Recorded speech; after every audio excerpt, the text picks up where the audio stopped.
தமிழ்நாட்டில் நீட் தேர்வு ஒரு பெரிய பிரச்சனையாக இருக்குது. இந்த நீட் தேர்வில் வந்து திமுக தொடர்ச்சியாக அதில் வந்து பிரச்சனை பண்ணிட்டு இருக்காங்க. அண்மையில் கூட ஒரு அசம்பிளி பார்ட்டிஸ்லாம் கூப்பிட்டு அவங்க ஒரு ரெசல்யூஷன் போட்டுட்டு இருக்காங்க. இந்த மாதிரி விஷயங்களில் தமிழ்நாட்டுக்கு பிஜேபி டெட் அகைன்ஸ்டாக இருக்குது அப்படின்றத ஃபீல் பண்ணுறாங்க. ஸோ உங்கள் அலையன்ஸ் இதுக்கு எப்படி பதில் சொல்லுவீங்க? नीट का इश्यू तमिलनाडु में बहुत बड़ा समस्या। देखिए, नीट का इश्यू भी ये लोग ध्यान भटकाने के लिए खड़ा कर रहे हैं और डीलिमिटेशन का इश्यू भी ये लोग ध्यान भटकाने के लिए खड़ा कर रहे हैं। மக்களின் கவனத்தை திசை திருப்புவதற்காக மட்டுமே நீட் டீலிமிட்டேஷன் போன்ற பிரச்சனைகளை திமுக பயன்படுத்துகிறது. बैठकर चर्चा करेंगे और जरूरत पड़ेगी तो there will be a common minimum program. Sir मैं बोल रहा हूँ। नहीं, आप ट्रांसलेशन तो करो, क्यों ऐसा कर रहे हो? ஒரு அதிமுகவுடன் நாங்கள் அமர்ந்து பேச்சுவார்த்தை நடத்தி இருவருக்கும் பொதுவான ஒரு கருத்து ஒத்துசைவு ஏற்படும். அதனால நீங்க பொதுவான கருத்து ஏற்பட்ட பிறகுதான் தேர்தல் இருக்கும். அதனால நீங்க கவலைப்பட வேண்டாம்.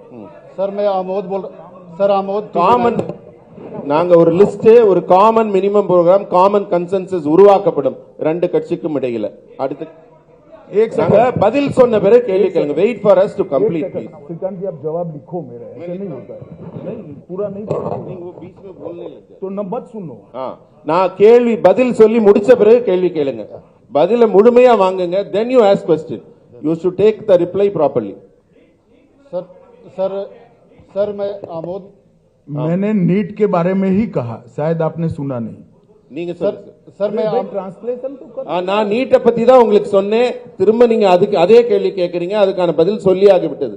பொதுவான கருத்து ஒத்துசைவு வந்த பிறகுதான் நடக்கும். सर मैं आमोद बोल रहा हूँ। आपने एक विषय कहा कि तमिलनाडु में करप्शन बड़ा इशू है, लेकिन उसको काउंटर करने के लिए बार बार भाषाई और डिलिमिटेशन का विषय लाया जा रहा है। कैसे काउंटर करेंगे?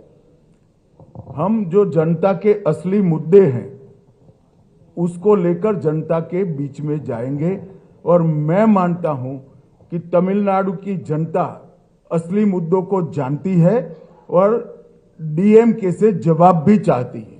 நான் தமிழ்நாடு மக்களை சந்திக்கும் போது தமிழ்நாடு மக்களின் உண்மையான பிரச்சனைகளை, அவங்க எந்த துன்பத்தில் இருக்காங்களோ அதை எடுத்துட்டு போவோம். மக்களுக்கும் மிக நன்றாக தெரியும் அவங்க பிரச்சனை என்னவென்று.